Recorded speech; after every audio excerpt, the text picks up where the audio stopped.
A primeira turma do Supremo Tribunal Federal começou essa semana o julgamento do ex-presidente Jair Bolsonaro e de outros 7 réus por crimes contra a democracia e tentativa de golpe de Estado. A acusação e as defesas apresentaram seus argumentos em 2 dias. Essa etapa terminou e, a partir desta terça, os 5 ministros vão revelar seus votos. O veredito deve sair na sexta.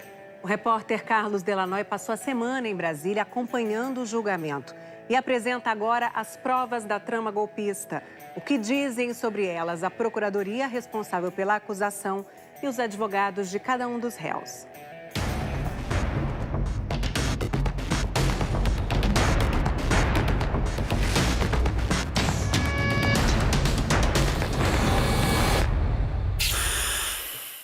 Pela primeira vez na história, a justiça brasileira levou um ex-presidente ao banco dos réus por tentativa de golpe de Estado.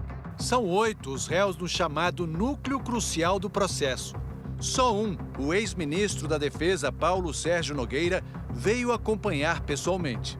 As defesas tiveram que atravessar um mar de microfones, cães farejadores e um forte esquema de segurança. Sempre que o advogado chega, uma correria, cercado por repórteres. São mais de 500 jornalistas credenciados para acompanhar esse julgamento que acontece no 3º andar desse prédio, conhecido como Igrejinha do Supremo Tribunal Federal. Para chegar ao auditório da primeira turma do STF, é preciso passar por 2 raios-x. Lá dentro é proibido filmar, comer ou fazer qualquer tipo de manifestação. Contamos 14 policiais armados na sala do julgamento. São 5 ministros. Alexandre de Moraes é o relator do caso. A pacificação do país, que é o desejo de todos nós, não havendo possibilidade de se confundir a saudável e necessária pacificação com a covardia do apaziguamento, que significa impunidade e desrespeito à Constituição Federal e mais, significa incentivo a novas tentativas de golpe de Estado. O Procurador-Geral da República levou 1 hora e 8 minutos para apresentar a denúncia. Os atos que compõem o panorama espantoso e tenebroso da denúncia são fenômenos de atentado com relevância criminal contra as instituições democráticas. Nessa primeira semana de julgamento, o Procurador-Geral da República e os advogados dos réus apresentaram suas alegações. A acusação apontou 5 crimes: organização criminosa armada, tentativa de abolição violenta do Estado Democrático de Direito, golpe de Estado, dano qualificado contra o patrimônio da União e deterioração de patrimônio tombado. As condenações podem passar de 40 anos de prisão.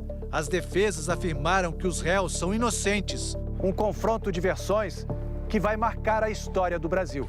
Para Paulo Gonet, o plano tinha 3 etapas: desacreditar as urnas eletrônicas e gerar caos social para justificar decretos que instituíssem um estado de exceção. A partir daí, seria possível prolongar o mandato de Jair Bolsonaro, mesmo se ele fosse derrotado em 2022.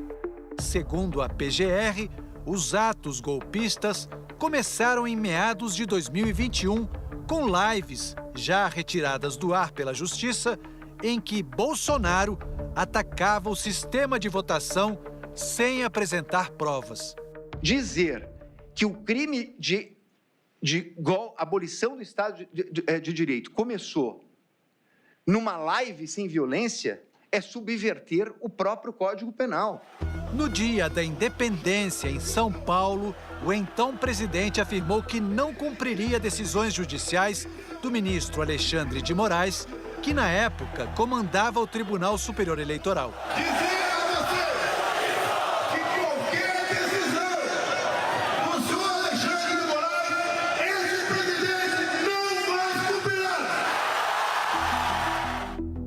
O general Augusto Heleno também é réu no processo.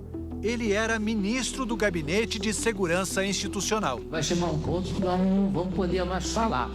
Nós vamos ter que agir.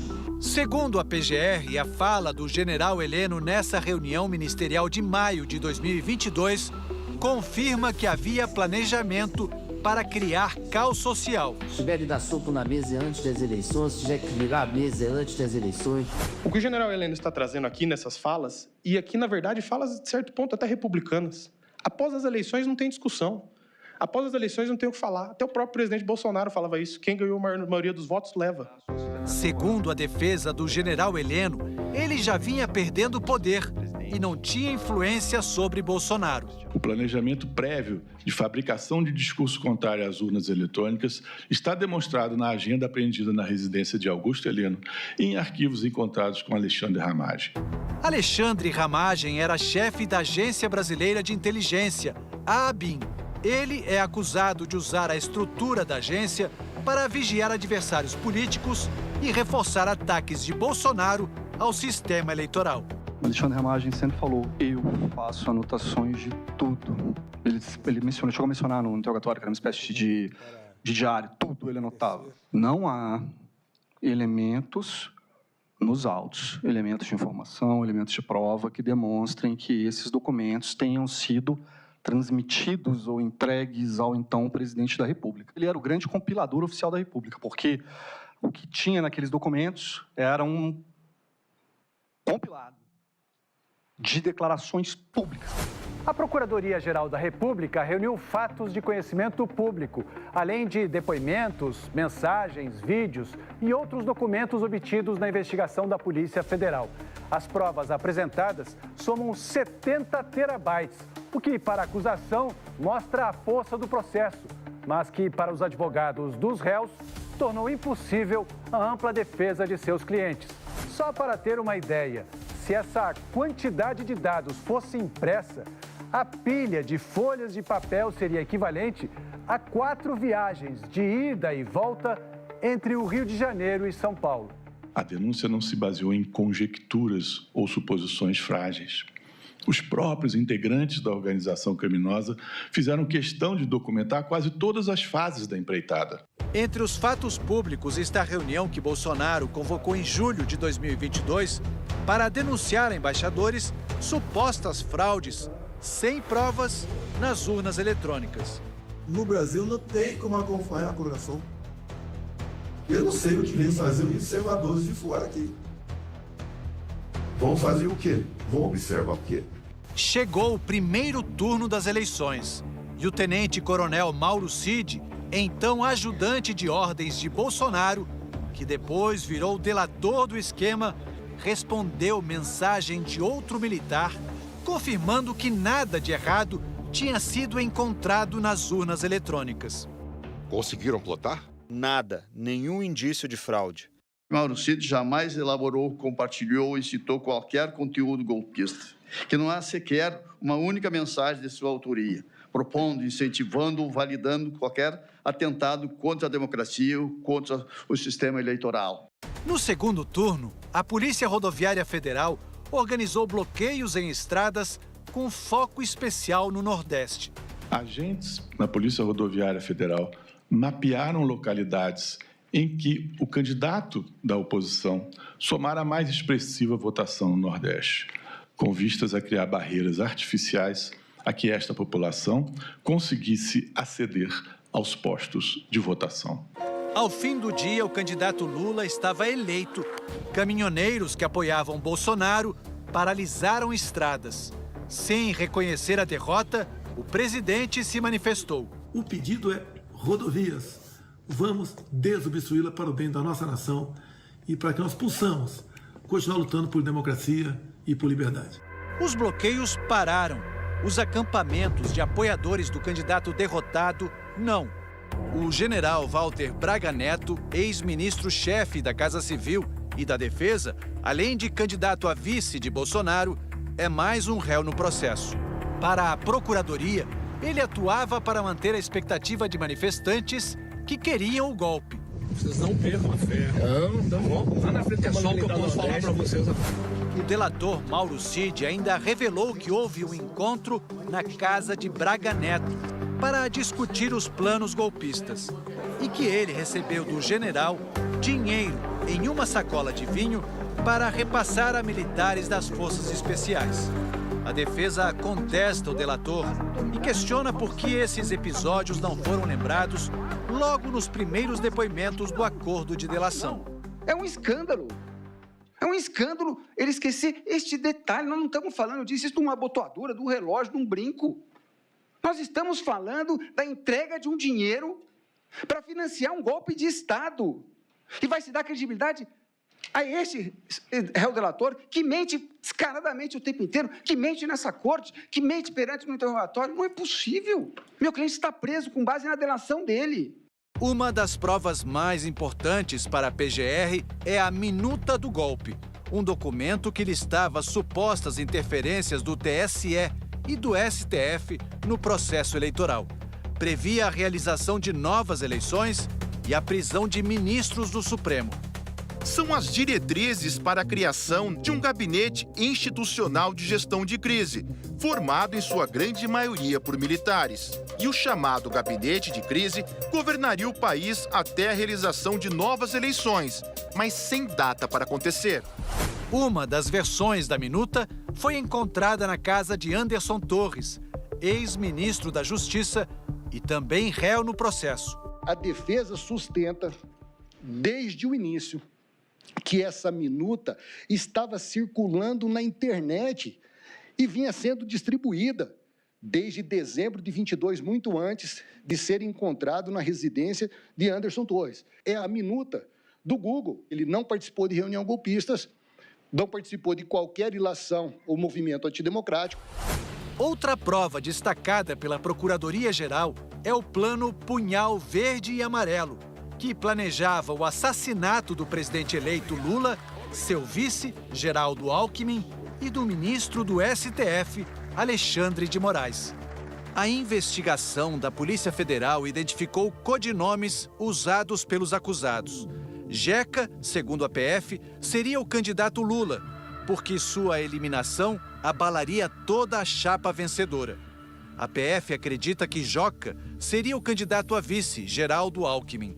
Para isso, se baseou em mensagens que diziam: considerando a inviabilidade do 01 eleito por questão de saúde, a neutralização de Joca extinguiria a chapa vencedora. Quanto ao ministro Moraes, a polícia encontrou levantamentos feitos pelos acusados sobre sua estrutura de segurança.